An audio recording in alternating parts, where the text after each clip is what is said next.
Hello students, कैसे हैं आप सभी। आशा करता हूँ आप सभी अच्छे होंगे। तो आइए, आज का टॉपिक है हमारा नेस्ट समीकरण। तो नेस्ट समीकरण होगा क्या, इसकी आवश्यकता क्यों पड़ी, समझते हैं पहले। देखो, हम लोग लास्ट क्लास में पढ़े थे मानक इलेक्ट्रोड विभव। मानक इलेक्ट्रोड विभव क्या था बेटा? मानक इलेक्ट्रोड विभव था कि जब कोई इलेक्ट्रोड मानक परिस्थितियों में, जब किसी इलेक्ट्रोड का मानक परिस्थितियों में जो विभव होगा वही क्या था, उसका मानक इलेक्ट्रोड विभव था। अब मानक परिस्थिति क्या होंगी बेटा? मानक परिस्थिति होंगी जैसे टेम्परेचर 25 डिग्री सेल्सियस या 298 केल्विन। टेम्परेचर 298 केल्विन हो गया भाई। इसके बाद जो प्रेशर है, वायुमंडलीय दाब है, वो 1 atm हो जाए, और जो मोलर है, जो सांद्रता है विलयन की, वो कितनी हो जाए भाई? 1 मोलर हो जाए। तो वो परिस्थितियां मानक परिस्थितियां, और मानक परिस्थितियों में जो इलेक्ट्रोड का विभव होगा वो होगा मानक इलेक्ट्रोड विभव। अब अगर मानक इलेक्ट्रोड विभव निकालना हो तो उसको हम आसानी से विद्युत रासायनिक श्रेणी की सहायता से निकाल सकेंगे। लेकिन अगर इलेक्ट्रोड मानक परिस्थितियों में ना होकर के अदर किसी परिस्थिति में, मतलब सपोज उस इलेक्ट्रोड का टेम्परेचर 25 डिग्री ना होकर के अब कितना 30 डिग्री सेल्सियस हो, तो वहां पे क्या करेंगे हम? वहां पे उस इलेक्ट्रोड के विभव की गणना डायरेक्ट या सीधे सीधे विद्युत रासायनिक श्रेणी से नहीं कर पाने के, तो उससे निजात पाने के लिए या उस प्रॉब्लम का सॉल्यूशन ही किसने दिया? नेस्ट ने दिया। और नेस्ट ने समीकरण दी, और वही समीकरण क्या कहलाई? वही समीकरण कहलाई भाई नेस्ट समीकरण। क्या थी वो, देखते हैं। तो नेस्ट समीकरण हमें इन्होंने दिया, यहाँ पे लिख दे रहा मैं, यहाँ पे ई सेल बराबर E not cell minus R T upon N F natural log अपचयित अवस्था अपॉन ऑक्सीकृत अवस्था अपॉन ऑक्सीकृत अवस्था।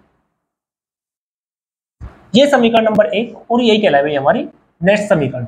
नेस्ट ने दी, जहां पे क्या हमें लिख दे रहा भाई, ई सेल क्या है? उस इलेक्ट्रोड का विभव है। ई नोट सेल इलेक्ट्रोड का मानक इलेक्ट्रोड विभव है। आर गैस नियतांक है। टी टेम्परेचर परमताप है, लिख दे रहा मैं एक को यहाँ पर, जहां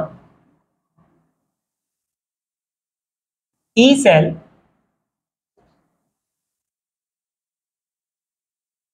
इलेक्ट्रोड का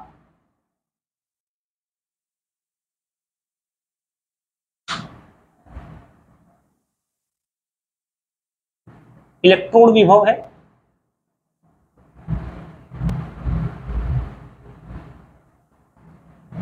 ई नोट सेल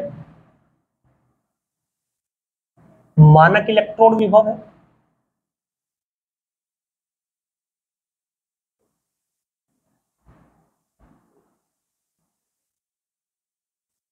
आर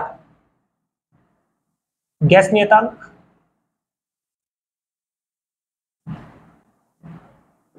इसका मान क्या होगा भाई? तो गैस नियतांक का मान होगा बेटा 8.314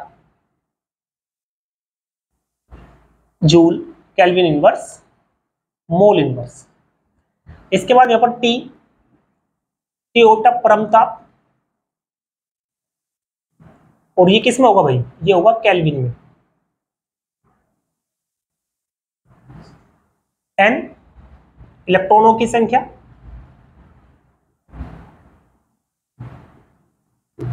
एफ फैराडे नियतांक,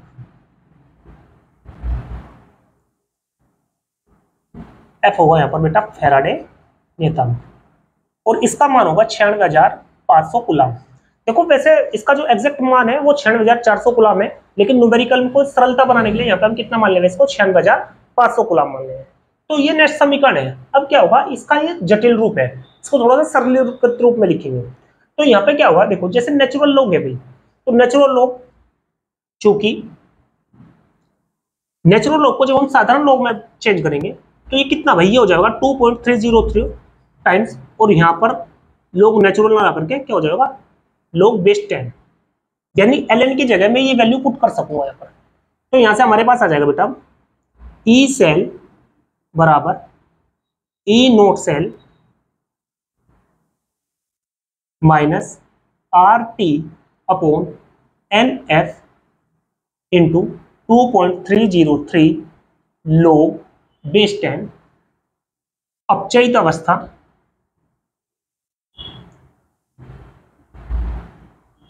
अपॉन ऑक्सीकृत अवस्था।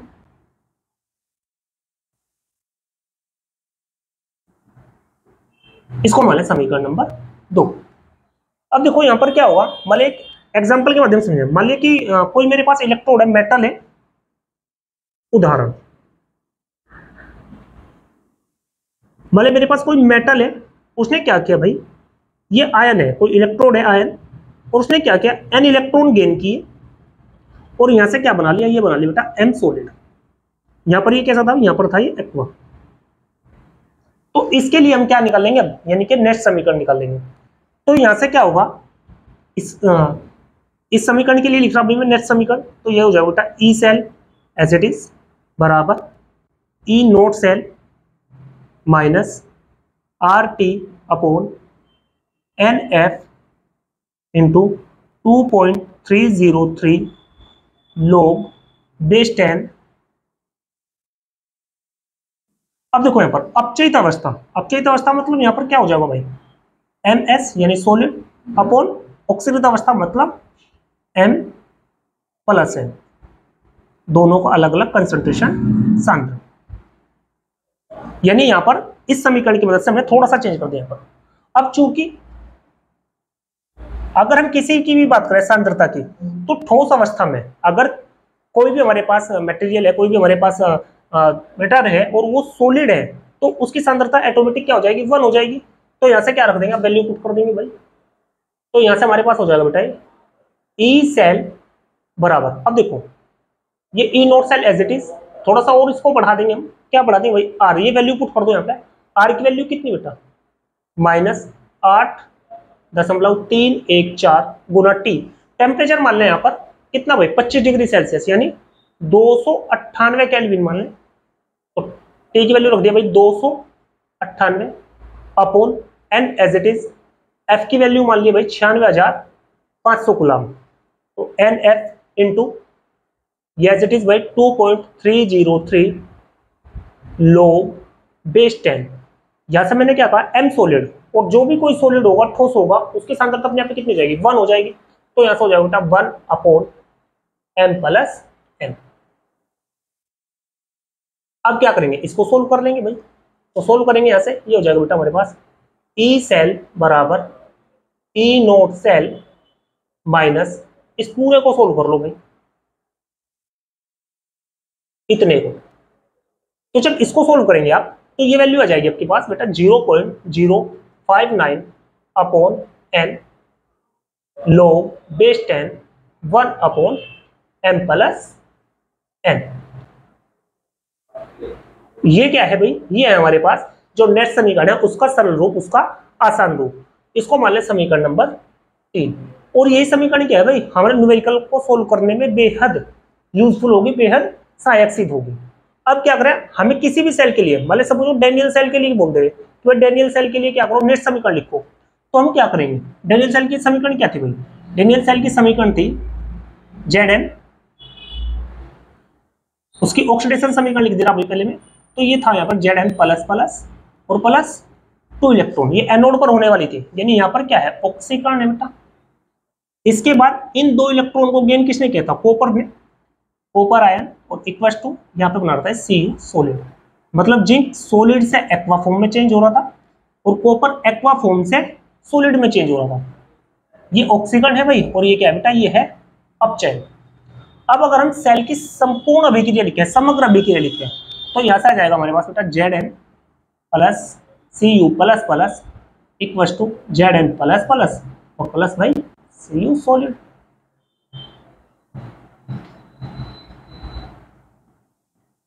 तो अगर इस समीकरण के लिए हमें क्या चाहिए, नेट समीकरण लगानी होगी, तो कैसे लगाएंगे, देखो ध्यान से, ये एज इट इज लिखेंगे बेटा, ई सेल बराबर E not cell minus 0.059 upon N. N की वैल्यू कितनी, देखो यहाँ पर 2 इलेक्ट्रॉन का लेन देन हो रहा है यहाँ पर, तो एन की वैल्यू क्या रख देंगे, 2 रख देंगे। इसके बाद log बेस 10, तो यहाँ पे क्या होगा भाई, यहाँ पे होगा आपका